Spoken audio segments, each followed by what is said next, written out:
discussed partnerships, sharing our forest resources and sharing our fire control efforts with other agencies.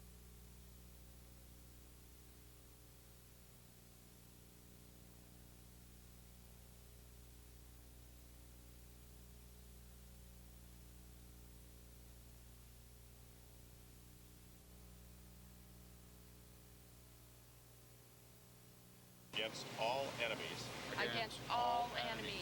Foreign and domestic. The officers appointed over me.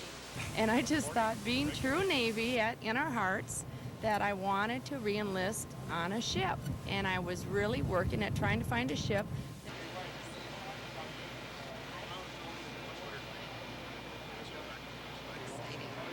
Yeah, what a great story. Gee, I'm glad you called us. I just got back to Iceland. Hopefully she's going to Scotland next month.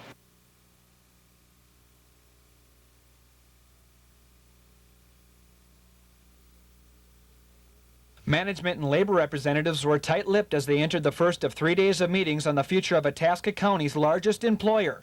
Blandon Paper is telling its union the paper-making operation must downsize to make it more productive and profitable. The company will not directly respond to rumors that major layoffs are being planned, but a company spokesman says there will have to be staff reductions in the workforce of 1,100 and that the first layoffs will come through attrition. While the management has offered a few comments about these meetings, the union has kept quiet, waiting to hear what the company has in store. In Grand Rapids, John Jetta, News 6.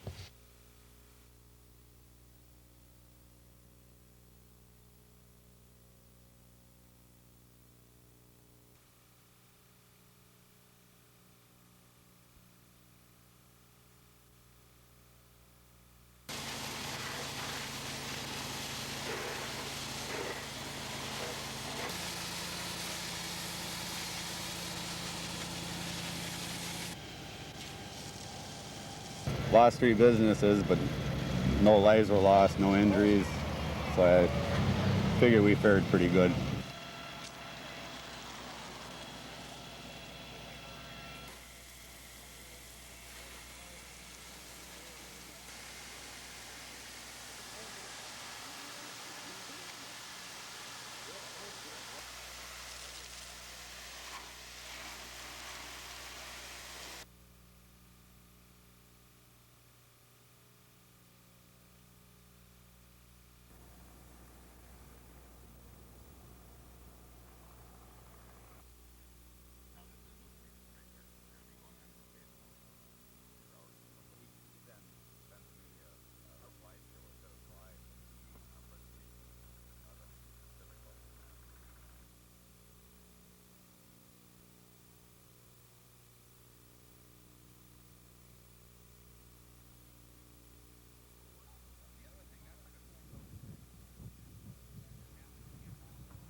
Right down there. They're down there. We were working on this track.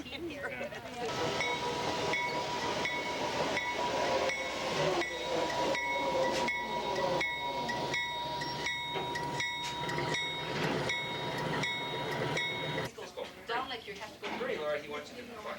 Pretend you have to go back and say, not sure.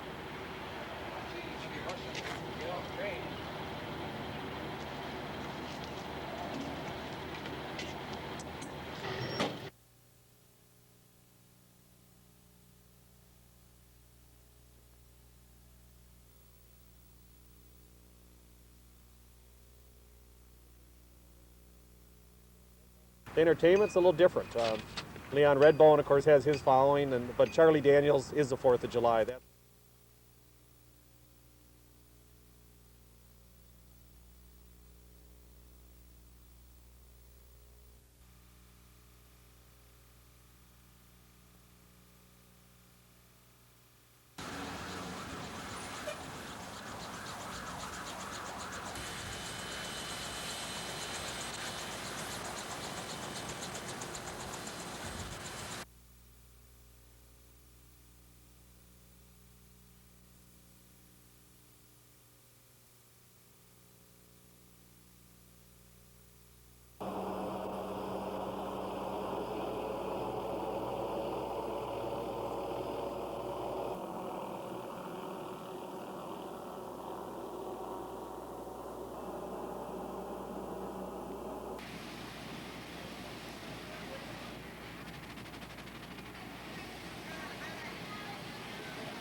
firefighters, we're checking fishing licenses today.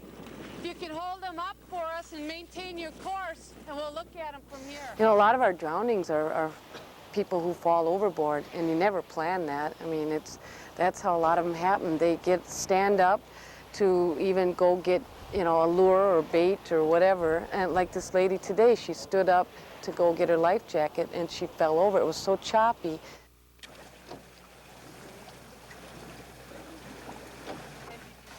But when you're out on the boat and the wind's blowing in your face, the sun's making you squint and it's hitting you in the face, you're constantly trying to keep your balance. That really wears down on a person after a few hours.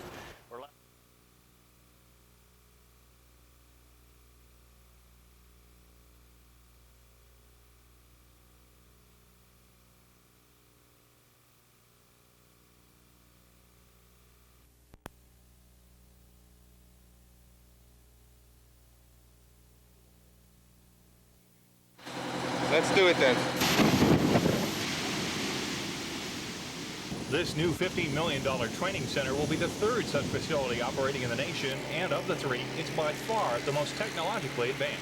Well, it puts us into a world-class firefighting situation. It'll be the largest of its kind in the country. We think we have an excellent quality college that will attract people from all over the world. So what it'll really mean is that it'll be a chance for firefighters to come and get training in state-of-the-art. Although the FAA funded much of the construction, the Duluth Technical College will run the facility, charging tuition to pay the overhead and providing instruction. 2 classes will be working at the same time, each consisting of as many as 20 students. The courses are intense, with lengths of only 3 days to a week. However, what is taught in that short time could prove invaluable. Real aircraft crash, of course, and then you also realize you're dealing with people's lives and things. And for the most part, I think what we're trying to do here is teach people how to focus on a task.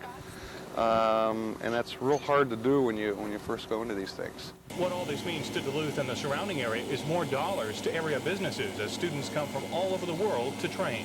Well, I think it certainly has a potential to provide some economic impact. The number of employees that we're adding here, the fact that sooner or later, as this facility becomes more and more used, restaurant facilities and lodging, all of those are going to have, will be impacted by this facility.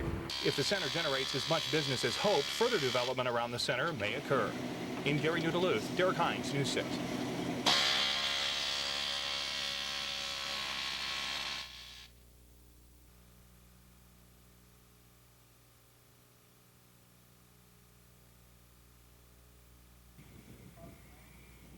Imagine a cruise on the open waters of Lake Superior. 6 nights, 7 days, all the stops you can make from Duluth to Sault Ste. Marie. Think it's crazy?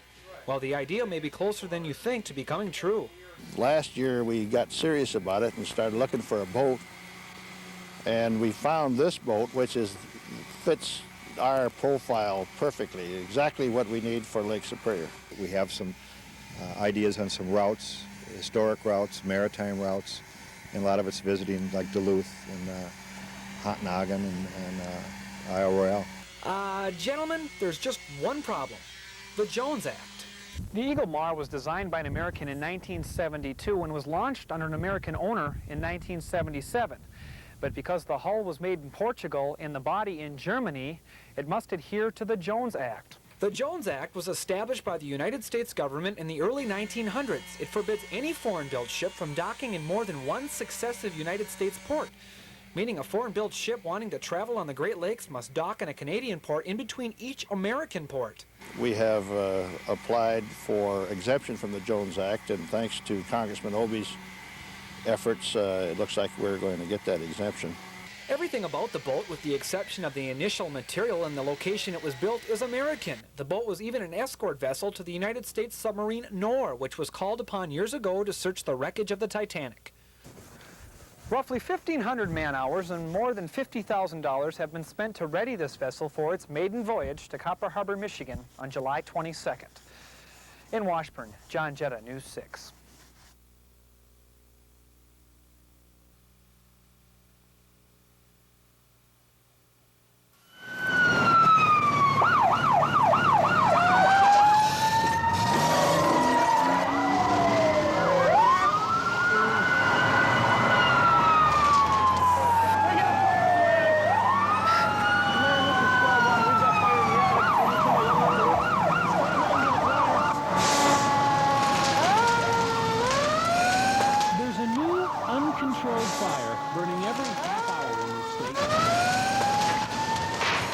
In Minnesota, on average, it's claiming 6 human lives and 10 million in property every month of the year. Sometimes you know it's coming. It's the bright light in the alley or the dank smell of the smoke. We was in the bed sleeping. I told my husband I smelled smoke, and then we got out of bed. There are other times you don't know it's coming. Up these steps, in this room, maybe you can smell it here, but you can't see it. Not unless you've done this before.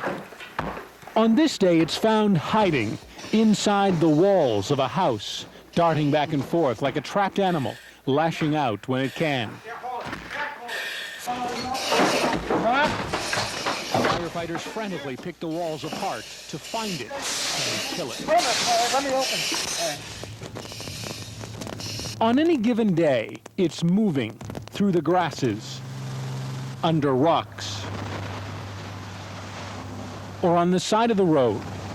It's as common as it is deadly. Fire, the only weapon of mass destruction used every day to make life better. This story is about when it does not. To understand the truth about fire, you have to change the way you look at it. Most of us think of fire as light.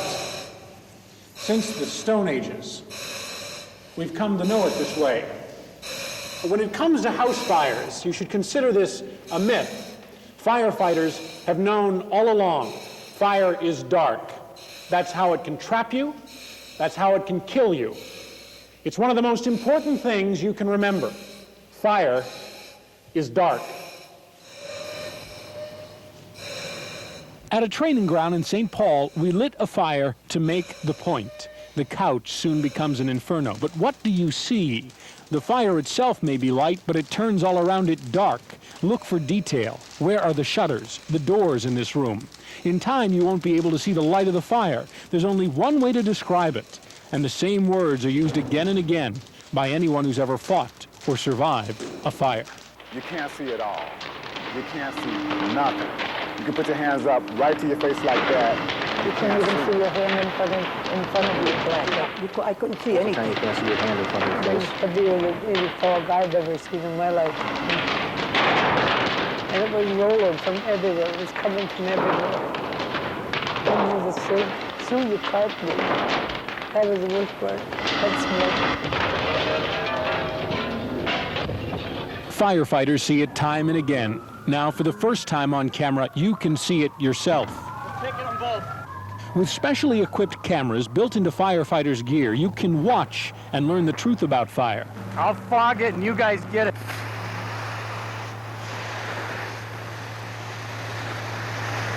All right, let me in. The smoke is not just blinding black, it's also toxic. That's why firefighters wear oxygen masks. Without it, the smoke literally starves the brain of oxygen. It confuses you, affects your ability to act and react.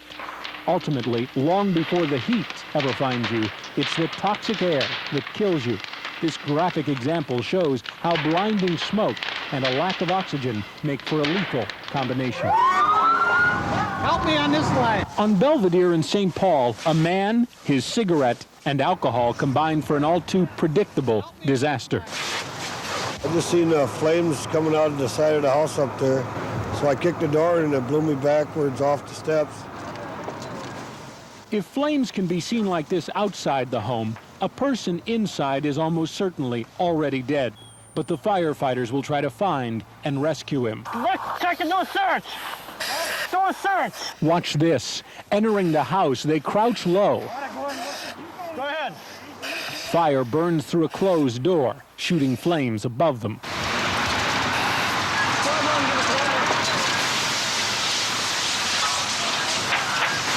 They stay low because even with all their protection, they could never survive the heat standing up. And because the only way to move is to feel your way forward. Whoa! I'm falling down the steps. Hold on, you okay? Holy fuck. You okay? Yeah. Take a blast of hot air, boy. The temperatures in this house at this time range from a couple hundred degrees on the floor to nearly 2,000 degrees at the ceiling. Stevie, cool off that floor, man. That's hot. Cool off that floor. It's hotter. They shatter windows from the inside to vent the scorching steam as one more out-of-control fire comes back into control. It was hot. I don't know. You can't explain it. I was holding my ears like this here, trying to crawl forward. That's how hot it was. The guys were playing how hot their pants and feet and knees were. This is the rug. He was crawling. We were crawling on the floor. That's the rug. Melted right to him. That's how freaking hot it was in there. When they said someone's in there, when you'd like to go in and find them right now and get them out of there, you know, but it don't work that way.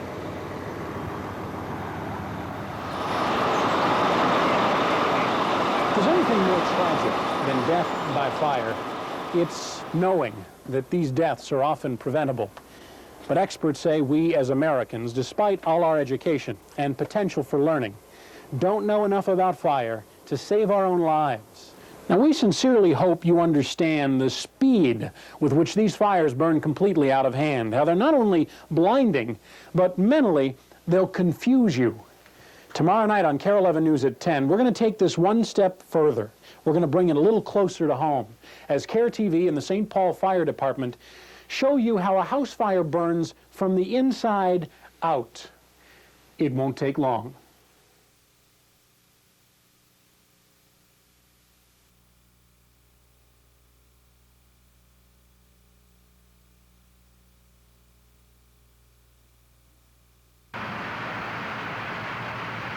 This is how you've come to know house fires on the evening news. TV crews arrive sometime after the firefighters.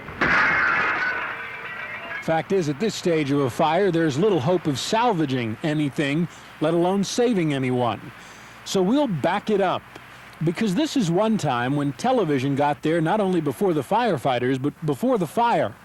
We're not here to tell you how many people were injured or who might have died. This story is about how to get out alive. This house is like many others in the cities. It's small, but comfortable. It's the kind of place you might live. In a moment, this structure, like thousands of others in the state every year, will burn. Come on in. We want you to become familiar with this place. There's one major thing to remember. It doesn't matter if you've lived in this house for 30 years. A fire produces a dense black smoke, blinding. You will not know where you are in your own home. And it's not just the blackness of the smoke that keeps you from knowing where you are. It's the gases in that smoke. They rob your brain of oxygen. That is very disorienting. It will confuse you further still. Our fire will begin in this living room, where house fires so often begin. And over here is a child's playroom. During the fire, we will keep this door closed to see if we might be able to save this room from serious damage, even though the fire is burning out of control just on the other side of the door. And over here is the door leading to a couple of bedrooms upstairs. And with the two bedrooms upstairs, we will leave one door closed and one door open. It is important to understand how much you can help yourself by keeping doors closed in a house fire. This is one thing you won't find in your own home. These are for our camera angles. You notice they're placed low to the ground so that we can see better. The same is true for you. The lower you are to the ground, the better you're going to be able to see. And you don't just see better down here, but you can breathe better down here as well. Lastly, this is the most likely place where you'll be able to escape the heat. The temperature difference in heat in a place that's burning is extreme.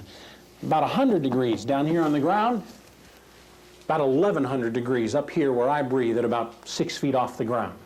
We start this fire with a heat source in a trash can, representing a carelessly discarded cigarette, the leading cause of fatal fires in the state of Minnesota.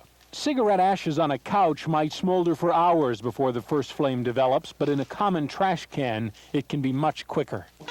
Within 30 seconds from the first flame, the trash can is fully involved. In less than a minute, it's producing a radiant heat stronger than a roaring winter fireplace. That flame's about 5 foot high. We're, 20 feet away from it, and the heat near the ceiling is pretty good. St. we're Paul gonna Fire back outta Captain here. Chris Cook clears the room. Back the line out. The upstairs smoke detector is just now sounding. We're not 2 minutes into the fire. We'll allow it to burn only 5 minutes more, figuring 60 seconds for a call to 911 and the average 4-minute response time to this St. Paul neighborhood. Consider it a best-case scenario. It's not 5 minutes to find your pet. Cattle, if he can find his way out, he'll find his way out, but there's not time. And it's not 5 minutes to put out the fire. More people are killed trying to put out their own fires. 5 minutes burning from the sound of the smoke detector. It leaves 1 minute to get out alive. 1 minute and 5 seconds from the first sight of a flame and the fire burns high, shooting across the ceiling, black smoke gathering overhead. That smoke now drops like a curtain at the end of a play. It takes only seconds. Watch as you lose sight of the window straight ahead. Hopefully the heat's already forced you closer to the floor. 10 more seconds and that curtain of black smoke falls past the center line of the window. 6 more seconds and you've lost sight of the window altogether. A few seconds later, the room's so dark you can't even see the flame. It's high noon and pitch black. It looks like midnight inside there. There's a lot of heat in there right now. The child's playroom immediately adjacent to the roaring fire is separated by only a door, and it's just beginning to take on smoke. Upstairs, looking from the outside in, these pictures are taken just 2 minutes from the sound of that alarm. The smoke will kill any baby in this bed. The damage done with the door left open is obvious to the most untrained eye. Remember, no fire up here. Minimal heat, only 2 minutes after the alarm, but enough toxic black smoke to kill a baby. In the next room with the door closed, you can breathe easier. This door open, this door closed. 5 minutes comes quickly. Now, firefighters under these ideal conditions, this best-case scenario, move in to knock the fire down. Back down a little. What happens when you're going to open up, to get a rush of oxygen, this thing's going to take off. The fire finds new life with clean air immediately. The firefighters put it out in seconds. I'm itching to get in there and see what it looks like. Let's go. Take a look. And inside the charred remains of the living room, there's no real sign the cane-back chair was ever here. They actually totally consumed the chair. This door was closed here, and you can see that the heaviness of the char on this side of the door, that had some pretty good fire on it. It's burning quite a while. Come into this room, and the paint is actually intact. This closed door would buy you the time needed to get out alive. Just from a simple door being closed. You see the difference in temperatures from high to low. Up here, everything's melted, and down here, it's fine. Though the fire was contained to one room, the heat moved everywhere. No fire by this telephone, but the heat reduced it to a molded lump of plastic. The smoke detector's completely unrecognizable. There's the battery. Upstairs, the smoke tells its own story. Smoke is trapped all over in here. Well, this door was open during the fire, and this room has, you can see a lot of smoke damage. You can see smoke on the floor even where we walked. This door was closed, and there's relatively little smoke damage in here. There wasn't a lot of heat up here, but there was a lot of smoke, and that would have been a fatal fire for any child that was sleeping in that bed. Now, as you take one last look at this best-case scenario, firefighters are moving to reignite the fire. And as it burns, as the clock starts again, think of it as the response time taking a little longer. Maybe you were slow to call 911. Maybe you live in the 1 in 4 U.S. homes without a working smoke detector. Maybe you want to fight it first on your own. Or maybe it's just not possible for the fire department to get to your house in only 4 minutes. Remember, while the pictures are not always this dramatic, thousands of fires burn uncontrolled in this state every year. Scores of people die. Given the chance, fire will compete with you for space, and it will win. It'll compete for the air you breathe and win. You have ultimate control of one thing only. You can plan to get out alive.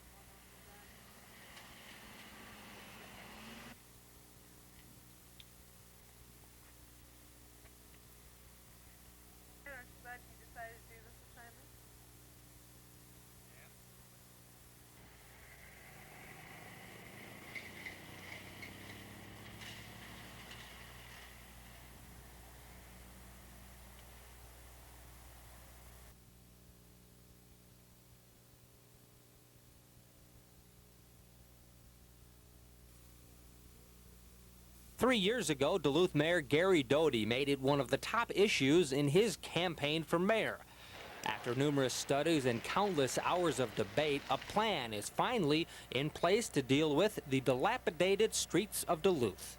Last night, the City Council approved by an 8-1 vote the groundwork for a long-term plan to pour approximately $6 million a year into the city's streets. Here's how it breaks down. $2 million will come from a bond floated with property tax revenue increases.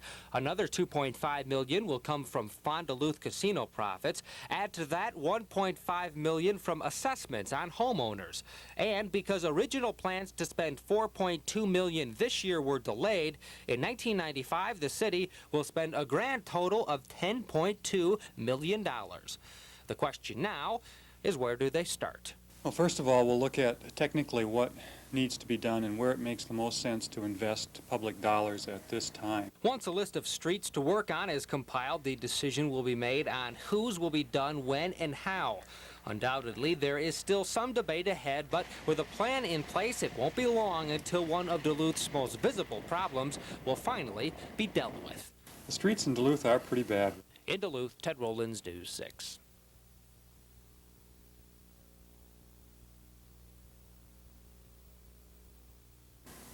Rival, I guess, the condition of Duluth's. There are some severe weather, geologic, topographic.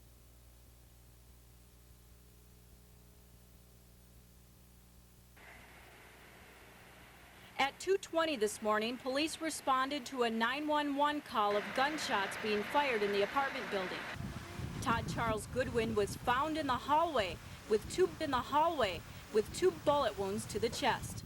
A few hours later, Duluth police arrested 32-year-old William Allen Gumtoe. Gumtoe is being held at the St. Louis County Jail pending charges for second-degree homicide, while Duluth police continue to investigate. The results of our investigation will be forwarded to the St. Louis County Attorney's Office sometime in the next 36 hours for the issuance of a formal complaint or possibly for the convening of a grand jury.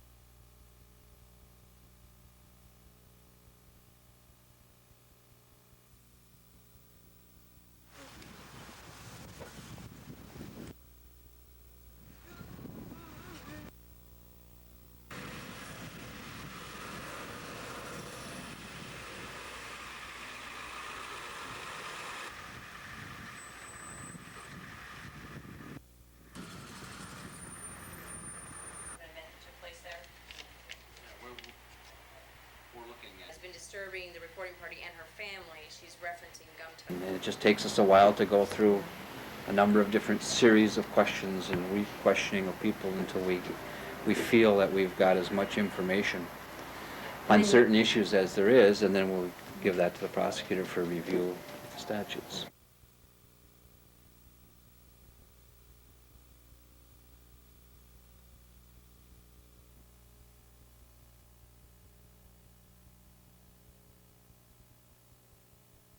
Once again, why Congress has not always been the swiftest to act on some of the problems. With some folks in Croquet this afternoon and over the last couple of days. Had a chance to stop by. The decision as to the actual allocations are going to be made by the Department of Justice, and Attorney General Janet Reno would ultimately have the critical say in that. I would simply like to make sure that when she's making the decisions about who's going to get the money, that facilities in Minnesota would be able to compete for that.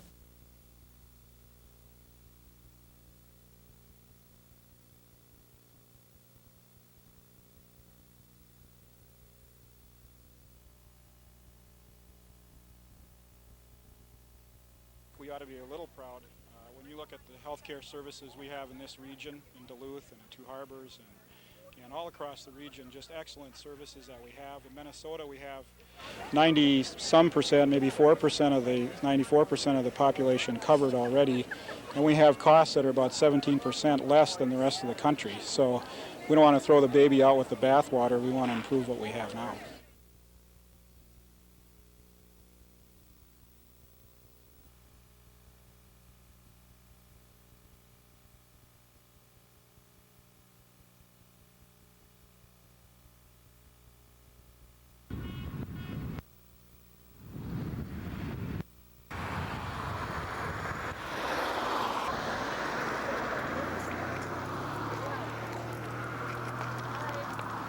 The nurses here at the hospital have worked really hard to get the quality of care to be where it is at right now. We want it to stay there. And with the implementation of this plan, that quality of care is going to lack.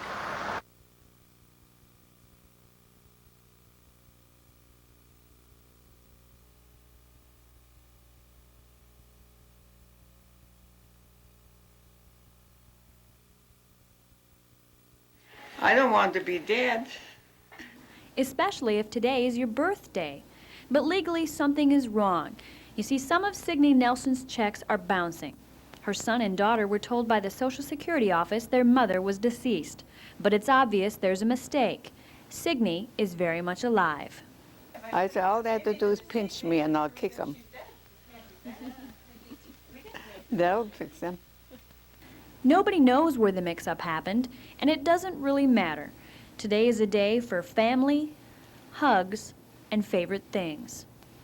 I'd like to take an old house that looks like it's standing on its last legs and do something with it. Signe says she plans on living to be 100 years old. Plenty of time to make a lot more memories. I wish Dad could have seen you today. In Eveleth, Molly McMillan, News 6.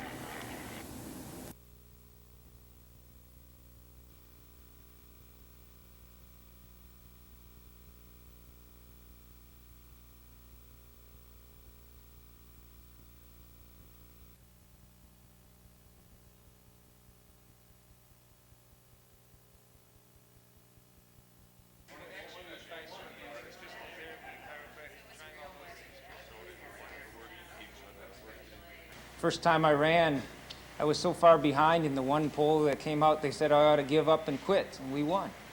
And frankly, I think we can do the same thing again. Well, one of my opponents has been running advertisements up here for quite a while, and I wouldn't expect him to be behind at this stage. But as we get out our message about fairness, we're going to win. Others for the office of governor. We ask questions about workers' compensation. What kind of a workers' compensation system does this state have? Mr. Booth? We're happy to take questions.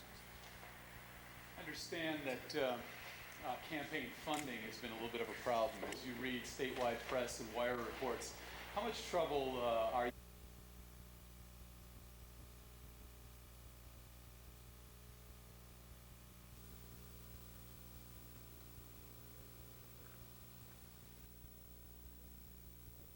I'm very relieved, very happy that we've got it back. And I would accredit a large part of that to the media coverage that we got yesterday. It makes it a very hard target, a hard thing to hide in the first place. And I imagine somebody got a feeling it was a little too hot to handle.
What they'll be doing at age 25. In fact, being age 25 is pretty irrelevant.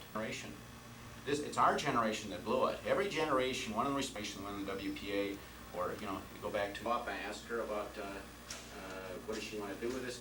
For the people who they were responsible to. The idea is a training program. It teaches a work ethic. They have to spend a couple hours a day, much like the work and learn system, where they'd actually have to be schooled. They're going to have to attend. The idea here isn't that it's going to be a cushy job. It's work. It's real, live work.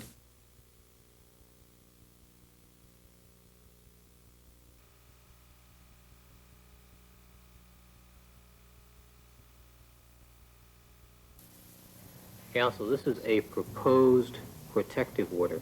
Judge Lance Ito says he has drafted a gag order which would keep all documents in the Simpson case sealed until they are discussed in open court.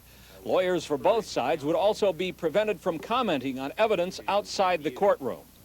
This after a day of wrangling about an issue which has been widely leaked. At question, the credibility of Detective Mark Furman, the policeman who said he found a bloody glove at the O.J. Simpson estate, a glove which matched another one at the murder scene. In a story leaked to the New Yorker magazine in July, Furman was portrayed as a policeman with a racist attitude who may have planted the glove at the estate. An angry denial from Furman's lawyer. Starting with the leaks to the press and now with these briefs, they've set out to paint Mark as a racist and a bad cop. They know Mark is not now or never has been a racist. Judge Ito has yet to rule on a defense request to probe into Detective Furman's police personnel records. The judge says that tomorrow he may disclose the contents of that mystery envelope, another subject of widespread speculation in the press. George Lewis, NBC News, Los Angeles.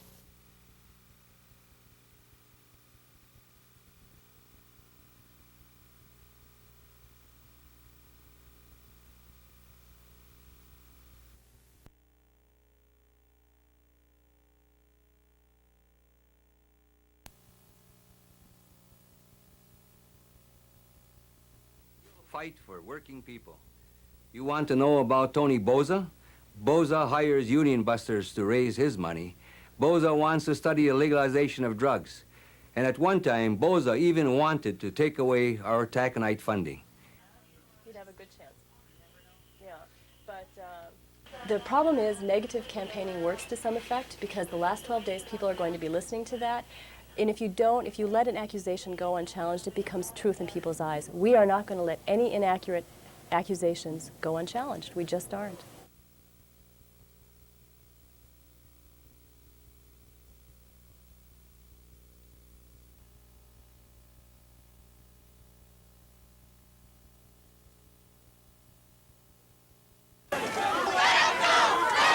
Before the talks got underway, there was a punch-up outside the Cuban mission. Pro-Castro sympathizers who favor lifting the economic blockade scuffled with anti-Castro passers-by, then police. 2 were arrested and charged with disorderly conduct. Earlier, the American negotiators arrived for today's meetings at the mission, which apparently have not been going so well. At midday, State Department spokesman David Johnson indicated negotiations to end the refugee crisis were stumbling along, much like yesterday. I'm not in a position to give you any detail about those ideas, but they do reflect the topics which were outlined Thursday morning and discussed in some detail Thursday afternoon. That is legal migration, stopping the uncontrolled outflow, United States law enforcement measures, and the return of those Cuban excludables currently in United States jails. The talks continue to be serious, professional, and businesslike. Ike Siemens, Channel 4 News.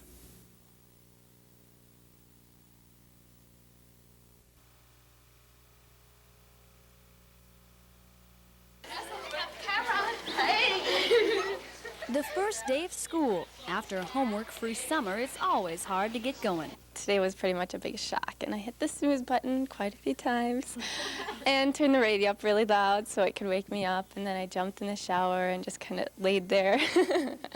Today's students at Barnum High School were reunited with old friends and introduced to some new ones, including this. Porcupine. I think he's about the cutest little rodent you're ever going to meet in your life. Not one book was opened at Barnum High School, but students were still learning. One lesson they won't ever want to be tested on, the consequence of driving drunk. You're going to do all those tests all over again. Then you're going to blow into the state breathalyzer machine. Anybody ever put so much pressure on you that you couldn't think straight? Another hard lesson students will learn this year is the influence of peer pressure and their ability to make the right decisions. We know the process, but if somebody's pressuring us, we can't use the process. But you gotta like who you are to be able to solve it. Students will start solving those problems tomorrow. It's back to the books and a regular class schedule. Just think, only 174 days before summer. In Barnum, Molly McMillan, News 6.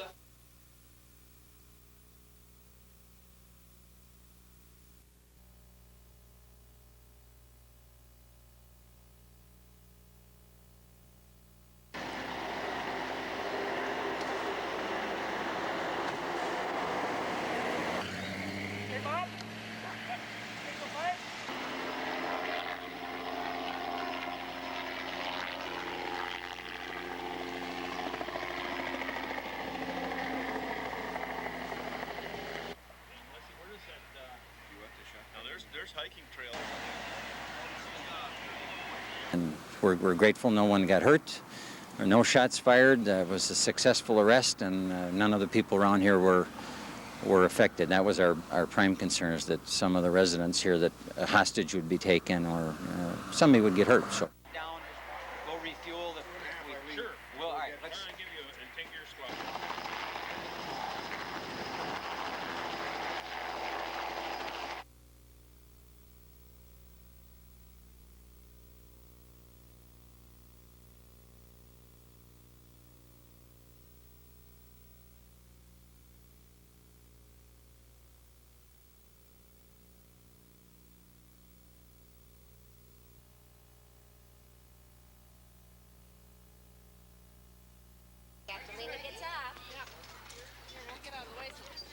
Okay, good.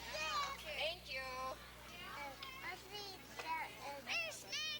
The commission was formed basically to set a vision for where we're going in Minnesota with children, and to set that vision and to come up with recommendations, broad recommendations and strategies on how we can reach that vision.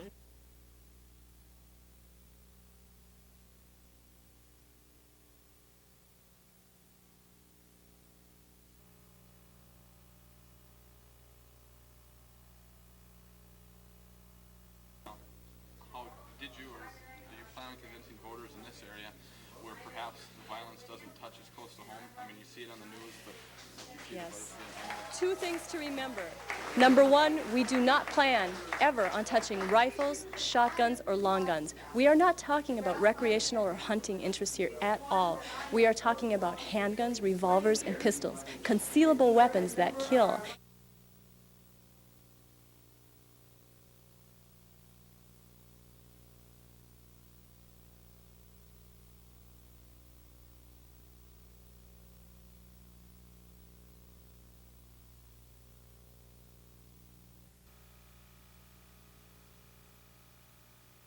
Third manhole back from the Indian The problem is homestead. rainwater, which runs into the sanitary sewers through antiquated drainage systems in old homes.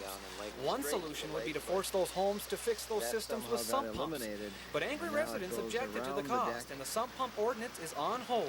We're frustrated by this because it's not the first time that it's come up to the City Council. It's something that we collectively have been working on now for 4 or 5 years, and going back even more than that. The problem has been around for almost 20 years, and the Western Lake Superior Sanitary District has been ordered to figure out a solution by December. The state is threatening a halt of new development if the deadline isn't met.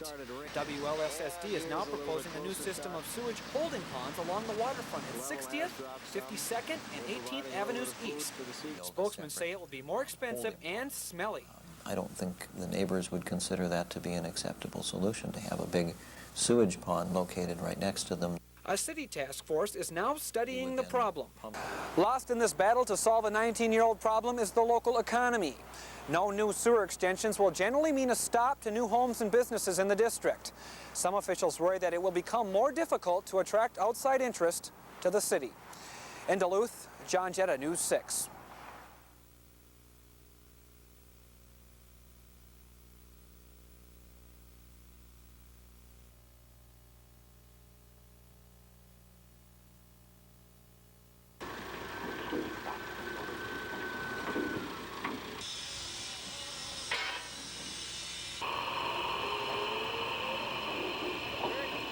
The new St. Louis County Jail. It's going to be a 152-bed facility, 4 hours a day, involved in the supervision.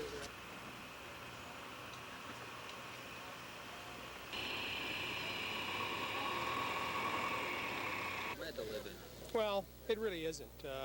The reality is that the cells that the people live in are concrete block, very thin windows to the outside that are also high, with stainless steel sinks and a toilet adjacent to your bunk. So it's not really a Taj Mahal, not the way I'd like to live.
like an invasion, but it was more a peaceful operation. U.S. soldiers swarmed into Haiti by helicopter, taking over the main airport, the seaport, and other points elsewhere. The weapons that have been available to the Tonto Makut and the other paramilitary groups have been principally sidearms and antiquated rifles.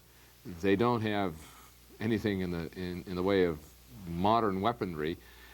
Their ability to wreak havoc will be greatly lessened.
Money or clothes or any way that the general public can see to help the homeless. We always Come to the mission, do the thing you're doing.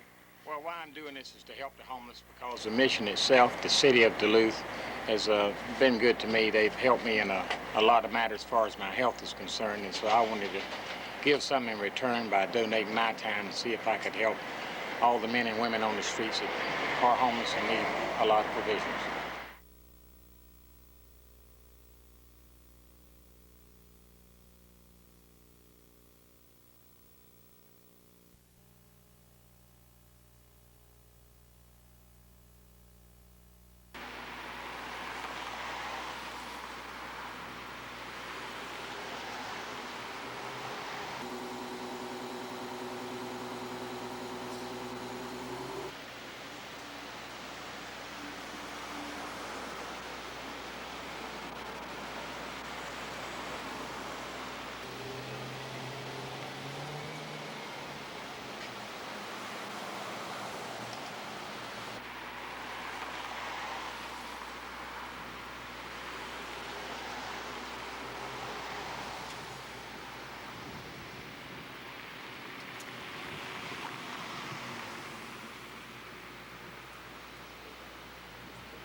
Two years ago, on May 15th, Miranda Paffel was found badly beaten and unconscious in a ditch near Shell Lake. Investigators said the 9-year-old girl's head may have been battered with a tire iron. Nearly every bone in her head and face was broken. That violent attack brought a summer of terror to her small community. Aren't sure of anything at this point, and we're trying to get it around to the community that there's somebody out there that tried to kill this young girl. And we haven't that person in custody as yet, so we want everybody to be as cautious as possible. While Miranda did awaken from her coma, she never regained the memory of her attack or her attacker. 2 summers later, on Labor Day, another young Wisconsin girl would be abducted near the small town of Waupaca. 12-year-old Cora Jones, however, would die at the hands of her attacker. Her funeral drew hundreds of mourners, many strangers sharing the grief of Cora's parents. Both young girls had been beaten, and both had been left to die in ditches. Washburn County Sheriff Terry Dryden says there are enough similarities between the 2 attacks to justify a meeting with Waupaca County authorities. Michelle Lee, News 6.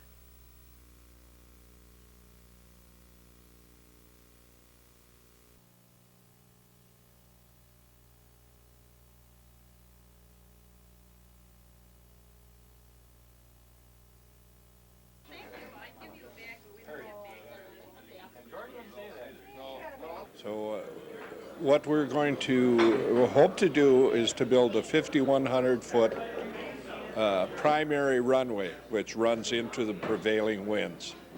And it'll replace an old grass runway that is in existence now. This is 334? 33 or 30. Wind coverage, which when aircraft land and take.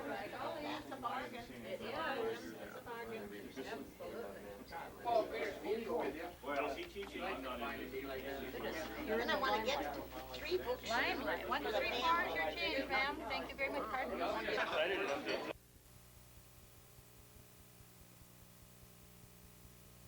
You see.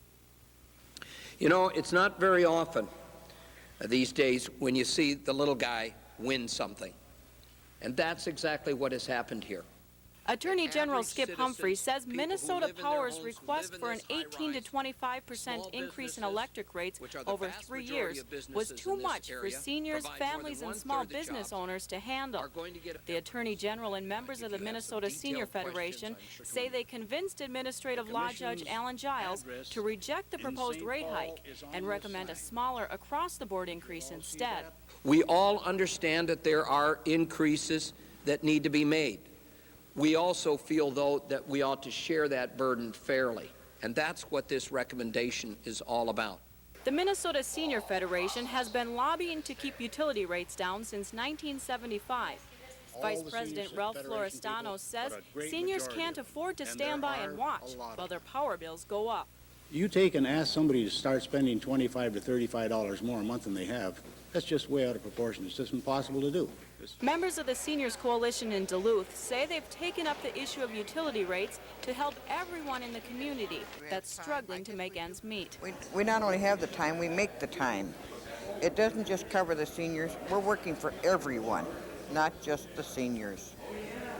And that's the main part. Young people are having a hard time, too. A lot of them can't find work, and they're on welfare, and it makes it tough. A Minnesota Power spokesperson says big businesses like the taconite mines and paper mills have been subsidizing residential customers for some time, and the proposed residential rate increase would be spread over 3 years.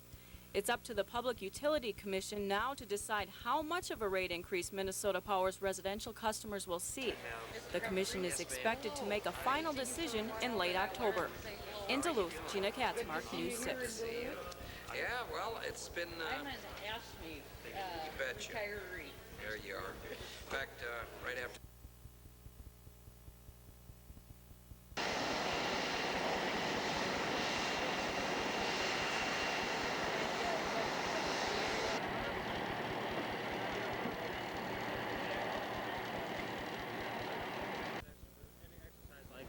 The main goal is to get all the agencies to work together as one team, to get some coordination and to test all of our individual plans and individual communication systems.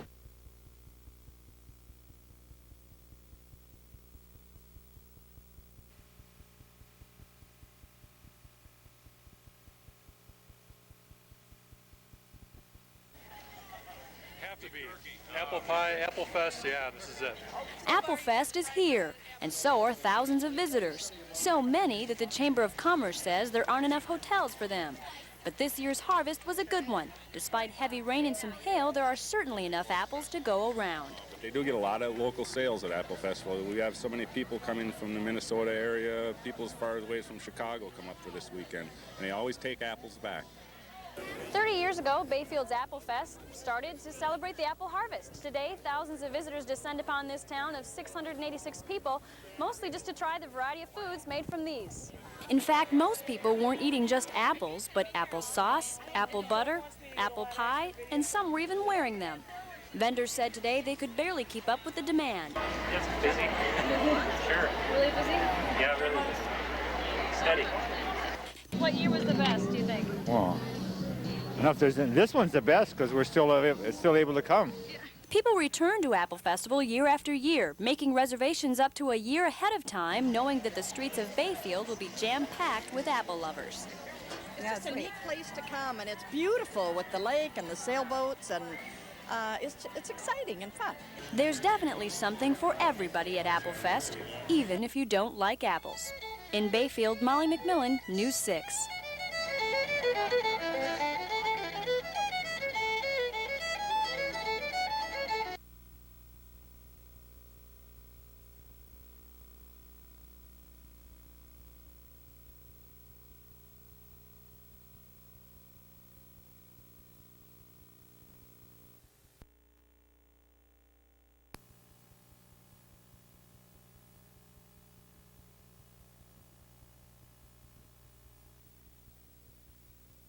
Around the world and home again.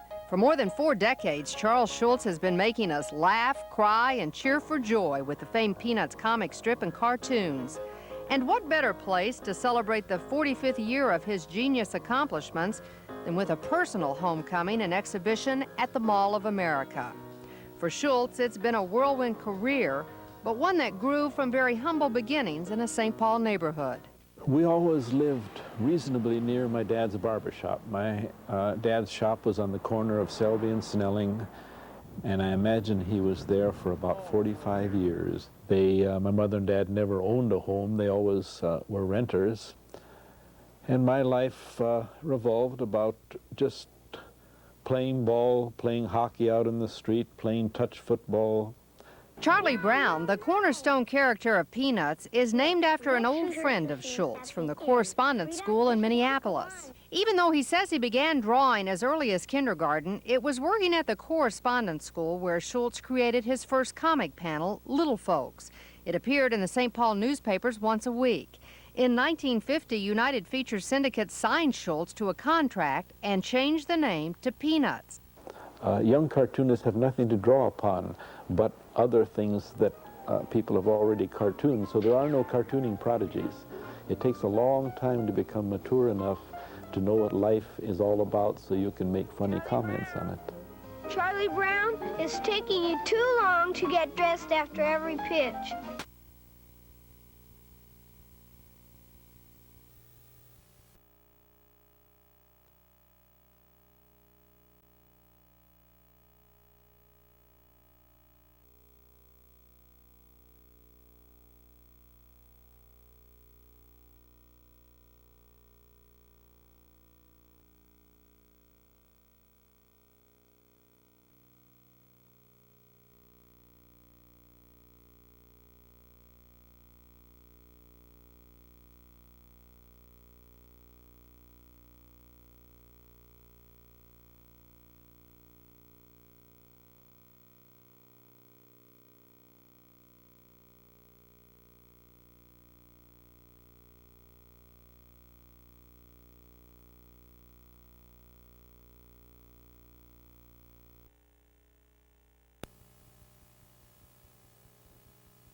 It seems to be kind of classic. There's some anger and some threats been going back and forth. We have interceded on several occasions and tried to calm this thing, but apparently it just kept escalating, and this is the culmination of it so far.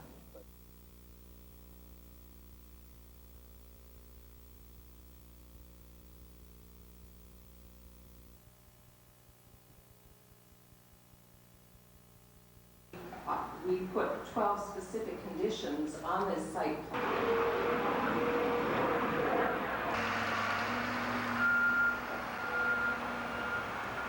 Last night indicating that this problem existed. But you have to agree that your haste has created carelessness. And I don't know what we do now about the vegetation that's been lost in the area that has been cleared that is beyond the boundaries of this site plan. That's going to have to be replaced if it can be replaced. I stood before you and said that we have a reputation that, is very valuable to you about 6 weeks ago. I'm embarrassed by what has happened, and I can't undo what has been done.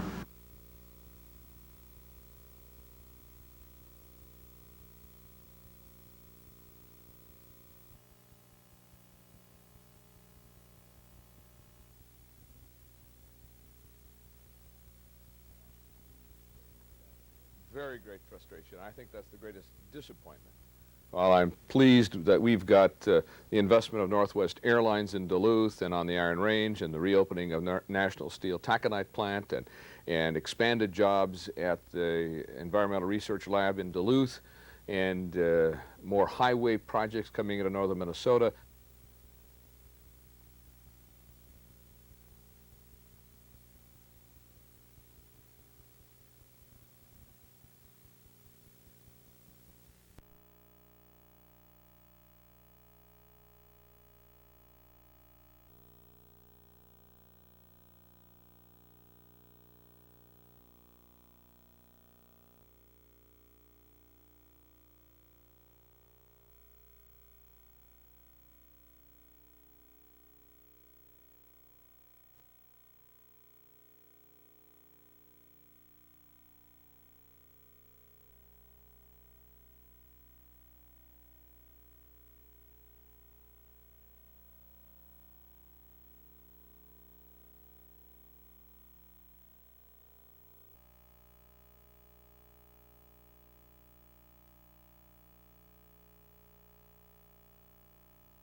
Bit we need is every bit that's given is needed. Last year we generated about 40,000 pounds of food. That's 20 ton. That's about 6 weeks worth of the food shelf, and that is needed. It's needed all year round, but now we're heading towards winter and the holidays, and we'd really like to stock those shelves. In the summer, donations drop to very, very low levels, and people still are hungry and still need. Is it possible that with these donations that we would be able to...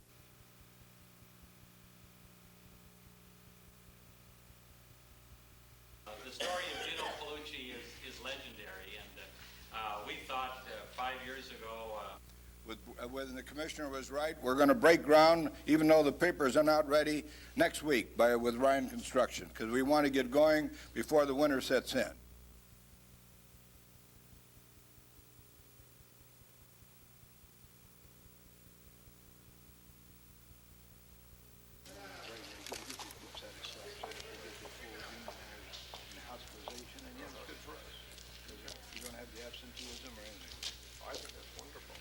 Rick, why don't you explain a little bit what...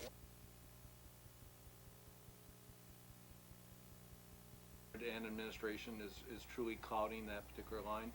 I truly think that in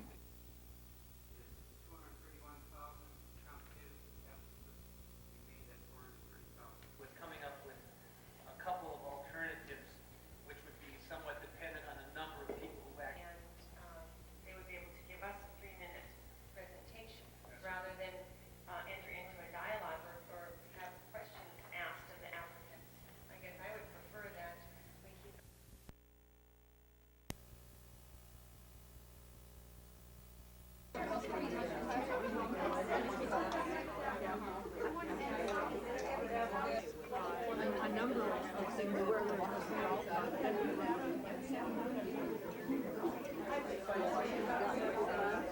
Even though I'm talking women's words, it isn't that I only care about what happens to the women in our culture.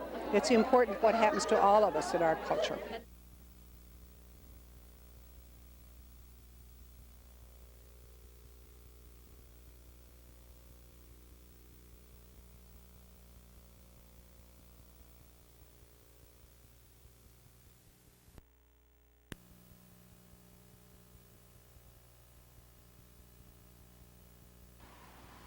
How do you want it? Any way you want to give it.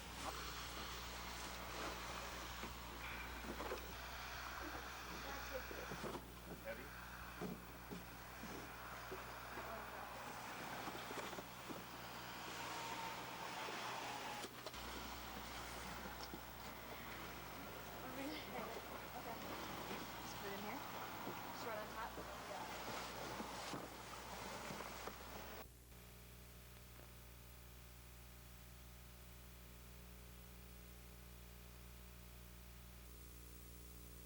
And we've been cleaning it up and picking up sticks and leaves and sod and anything that's been in the ravine that's been thrown down there. Snow comes early here in the Northland. That's why the Old Main Neighborhood Association picked up what's left of autumn and started laying the groundwork for winter. Volunteers have taken care of Old Main since last year when the university agreed to let the city use it as a park, but only with the commitment from volunteers to take care of it. I think that's a big factor, and I think people really have a volunteerism attitude nowadays and want to be part of the community. And it's a great way to meet other neighbors and make some good friendships and connections. But Old Main isn't just another park. It's also a historical landmark.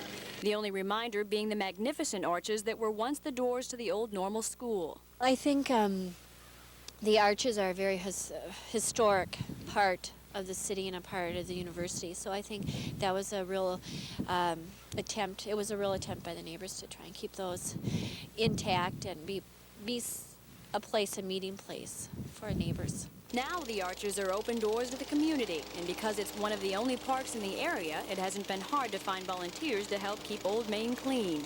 Well, I just decided to come out here and give it a try and see what we could do and to help make the community look a little bit better.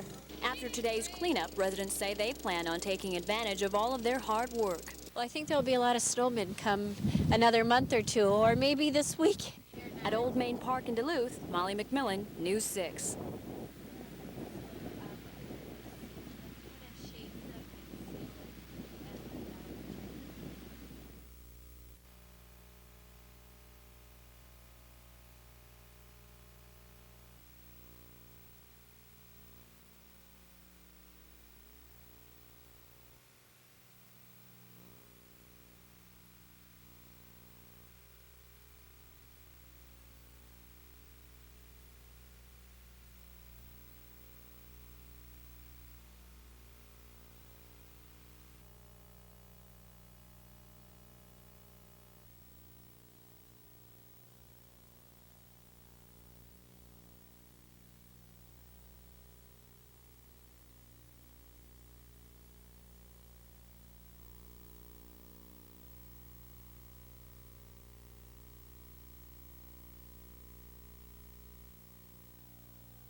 With the 1994 election races heating up as they get down to the wire, anything can happen.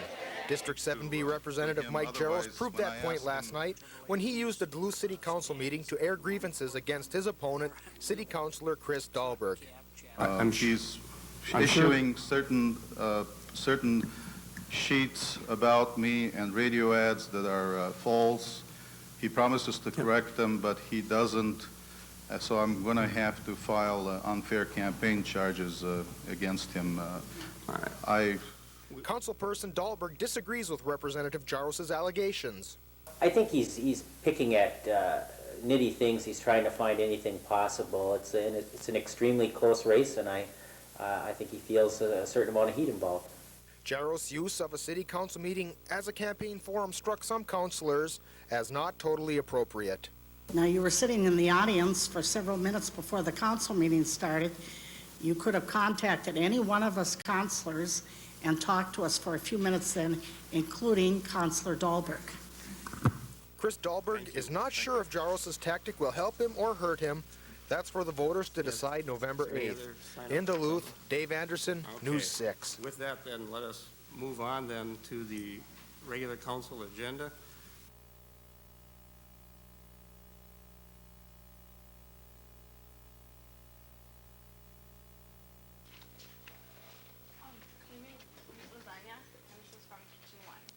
Great, thank you. Looks like a lot.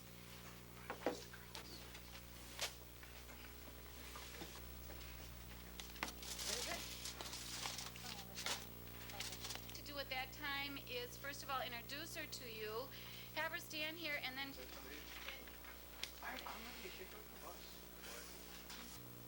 some questions about what people are using this facility, what kinds of needs the community.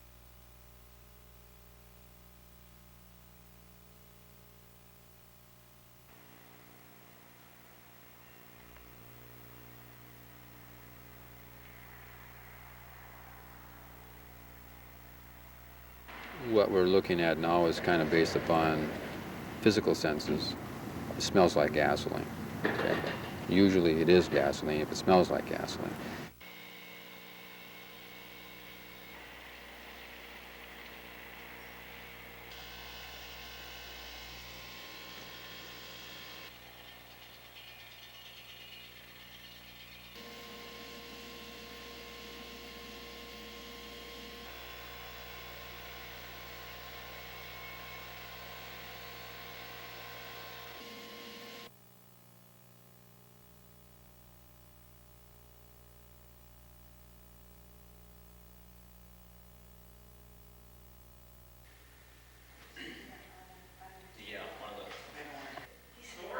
No, I'll move.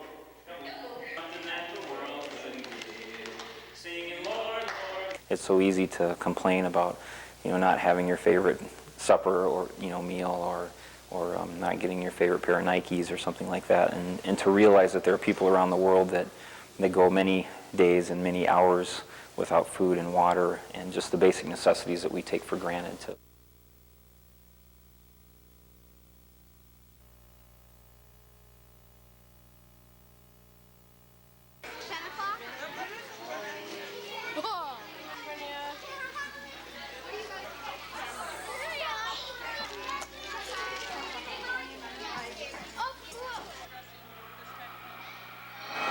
Well, I think it has a positive effect. There's certainly a lot of other alternatives, to violent costumes, and Halloween has always been kind of a violent theme, but there's no reason that it can't be, more of a fun theme and, a dress-up masquerade type thing.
The Minnesota High School Hockey Tournament is generally regarded as one of the best prep tournaments in the nation.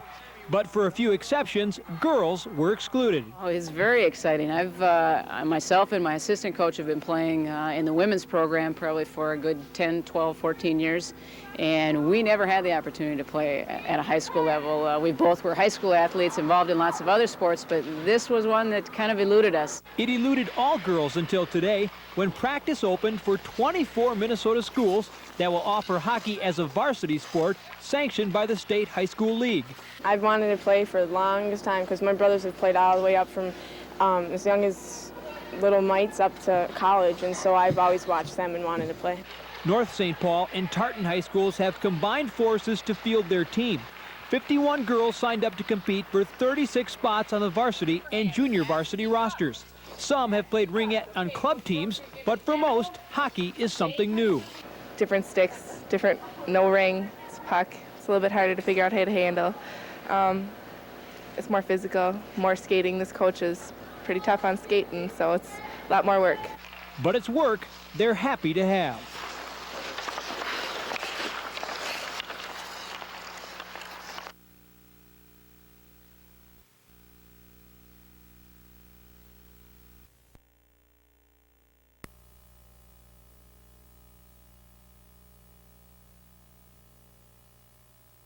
Told the Washington Press Corps I was leaving town.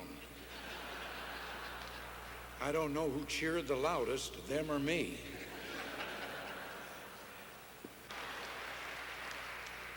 Minute there, I was a bit concerned that after all these years away from Washington, you all wouldn't recognize me.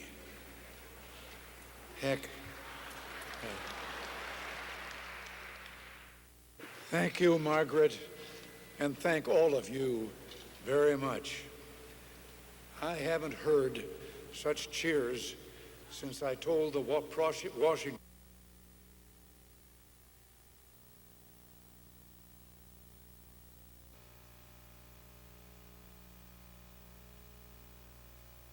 Be involved in blame games anymore, that the responsibility will rest with us. Legislation does solve a lot of problems and will help us move. If we do not approve this legislation, there are some things, I think, many things that is tabled, and as indicated earlier, we will probably 954, it's a resolution authorizing.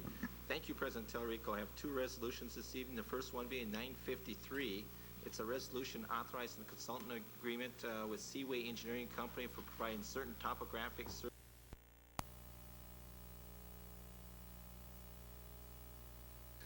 Is it kind of frustrating, not to say that you'll have to kowtow to them, but is this whole thing, are you worried, is it frustrating?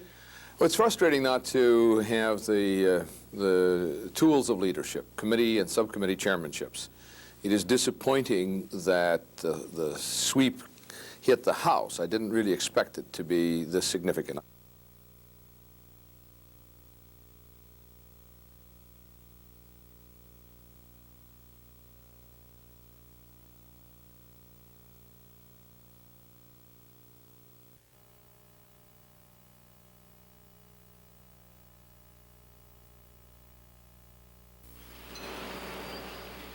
On the outside of Maribel High School, a single reminder of those lost on Flight 4184 flaps in the wind. Inside, about 300 mourners from all faiths worship together. Music helps soothe the pain caused by this tragedy.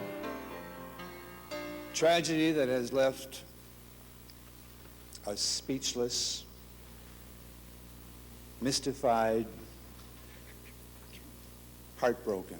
But many have helped to console the heartsick, a reminder that today is not only a day of grieving, but also a day of thanks. All of us are profoundly grateful for the courage, the strength, and fortitude exhibited by the people of northwestern Indiana and neighboring areas of Illinois in helping to deal with this tragedy thrust so suddenly upon you. Although no one lived through the crash, there are survivors of Flight 4184. They are the victims' family and friends.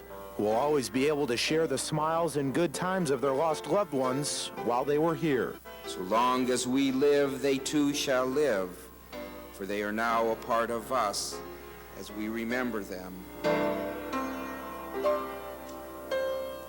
In Maryville, Jeremy Rogalski, NBC News.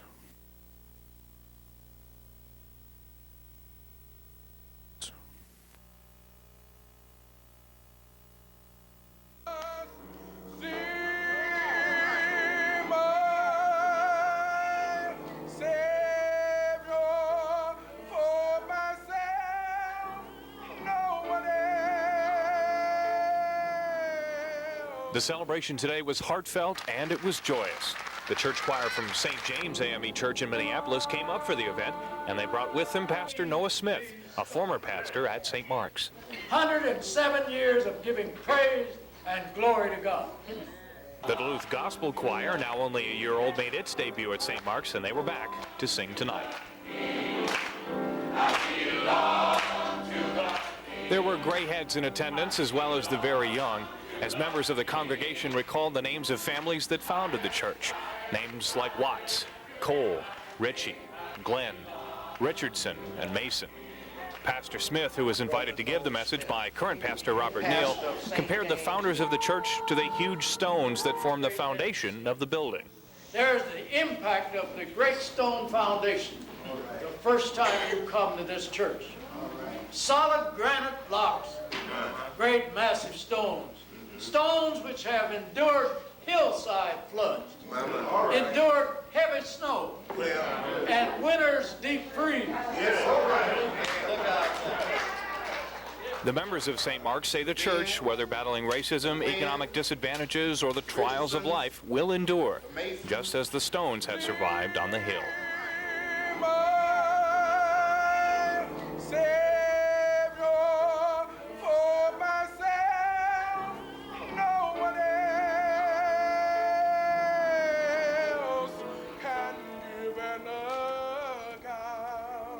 At St. Mark's AME Church in Duluth, Derek Hines, News 6.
I just wanted to take the opportunity to thank everybody that's made this all possible, and tell them that we really appreciate it, and that we're very, very touched by it.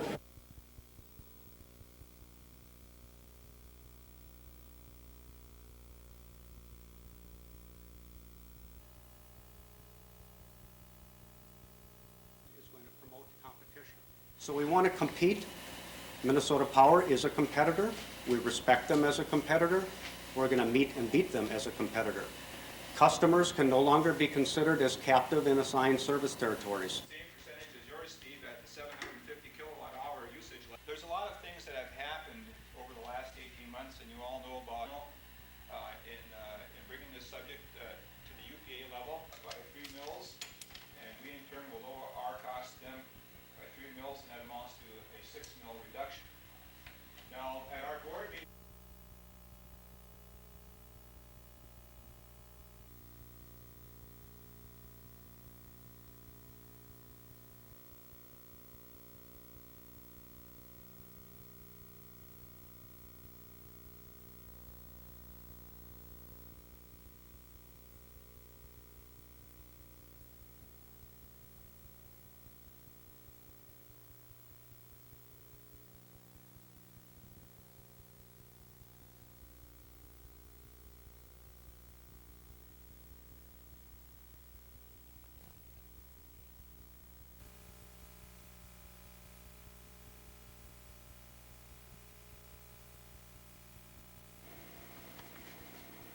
These newspaper ads opposing the Building for Women claim it exists primarily to house, insulate, and give credibility to abortion.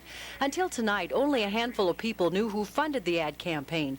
The ads state they're paid for by concerned individuals and organizations. But turn to the newspaper's index and the secret is out. The Catholic Diocese of Duluth is listed as sole advertiser.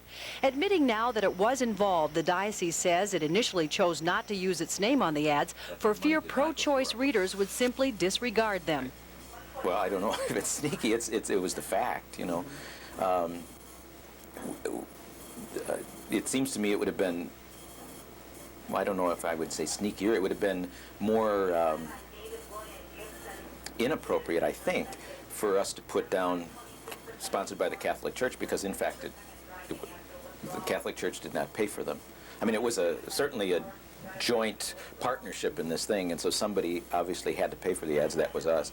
I mean, to actually hand over the money. But it really wasn't.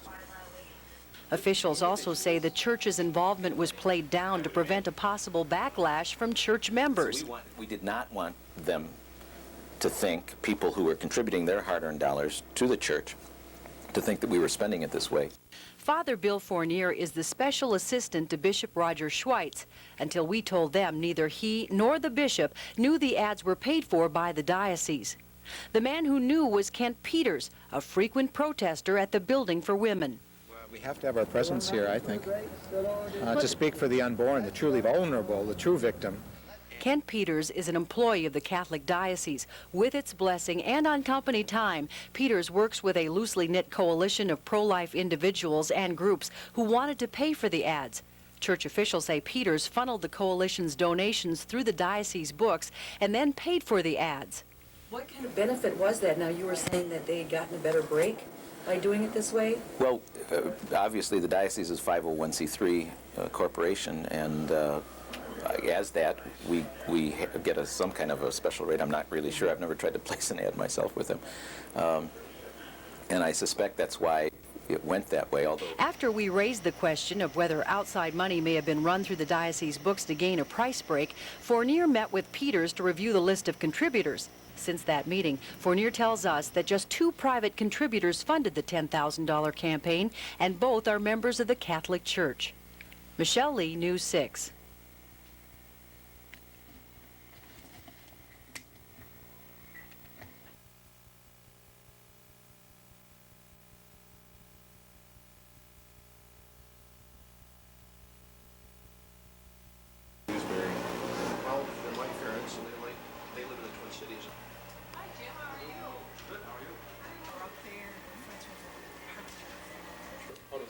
It's a real mix, and something like Gooseberry, we each have our own set of camera gear, and we're camping together, so certainly every evening we're discussing what we did, but come the next day we might not see each other for the whole day. One person heads off one way to work and the other person heads off a different direction to work. Should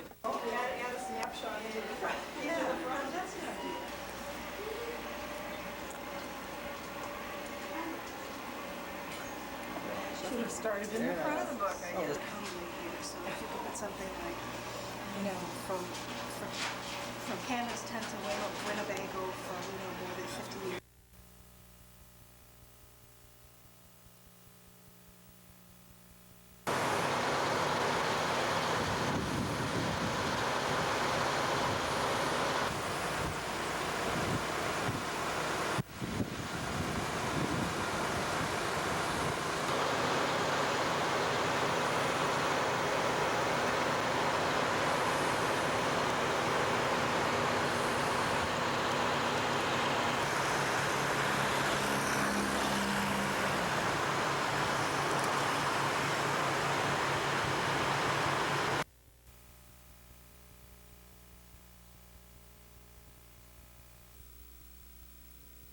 Tavern owners hope New Year's Eve will boost what for many has been a down year. Earl Kerrigan says a designated driver program appeals to people who are a bit anxious about going out on New Year's Eve. We offer free pop, NA, probably coffee tomorrow night, most anything. They get us a wristband and free pizzas, but it's the best policy. It is indeed best policy. Police say nearly half the fatal accidents in Minnesota last year involved drunk drivers. Captain Jim Lane says people should know their limits. 0.10 is the legal limit for intoxication. For the average adult, that's 3 or 4 drinks in a 1-hour period. But if just because you're not at the 0.10 level does not necessarily mean that you're a safe driver.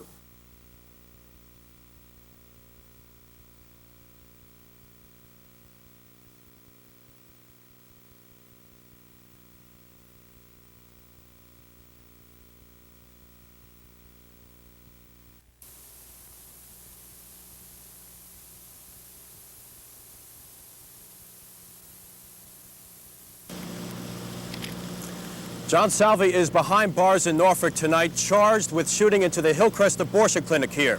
The manhunt ended this morning following yesterday's fatal shootings outside Boston. Police beefed up security here, but would not say if they did that because they knew John Salvi was heading to Norfolk. But just before noon today, shots rang out. No one was hurt. I saw a guy was shooting at the windows at the abortion clinic, and after he ran out of bullets, I guess, he stopped shooting, ran back to his truck, jumped in his truck, and took off. Norfolk police say it is the same truck that police were looking for after 2 women were killed at 2 separate abortion clinics in Brookline, Massachusetts yesterday. And also there were documents found identifying the man as also the suspects being sought in Massachusetts, and he's being questioned at this time. Clients and staff workers were in the Hillcrest clinic at the time of the shooting, but a clinic spokeswoman says this threat will not deter them from providing future abortions. Well, certainly we'll continue to provide abortion services. Pro-life groups routinely picket Norfolk's clinic. Virginia Citizens for Justice would not go so far as to condone the shootings this weekend. It's certainly not our organization's way of getting any point across, but I just think it's consistent with the declaration of war that's been made against the unborn for the last 22 years.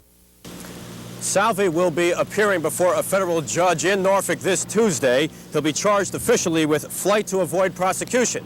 He'll then be extradited to Massachusetts later in the week. This is Doug Aronson reporting for NBC News. Now back to you.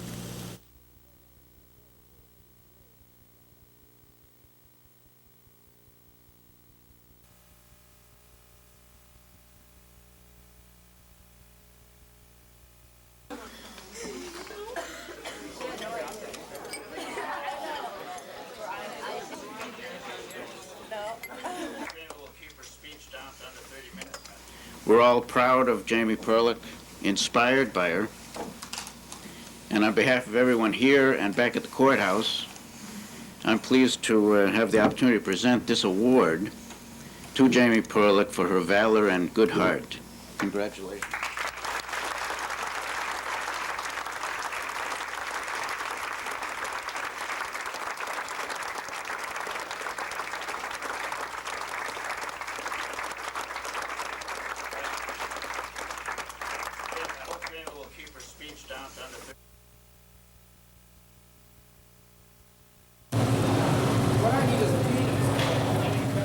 It's like a big party with all sorts of really cool electronic toys.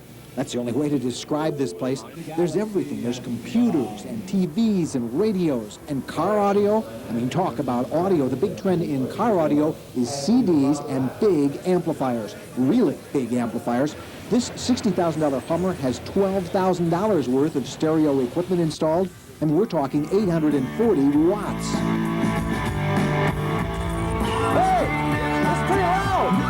Pretty loud! This is pretty loud! Never mind. The hottest items seem to be devoted to communications and scheduling. It starts with kitty organizers like these and shows itself in Dick Tracy wristwatch pagers like these $100 numbers from Seiko that deliver messages, weather forecasts, even the lottery numbers. Timex, remember that takes a licking and keeps on ticking, people? Well, Timex now takes a meeting and keeps on beeping until you pay attention. This is their Data Link watch, which receives data from your computer, and it stores it for retrieval. And everybody this year seems to be making an organizer.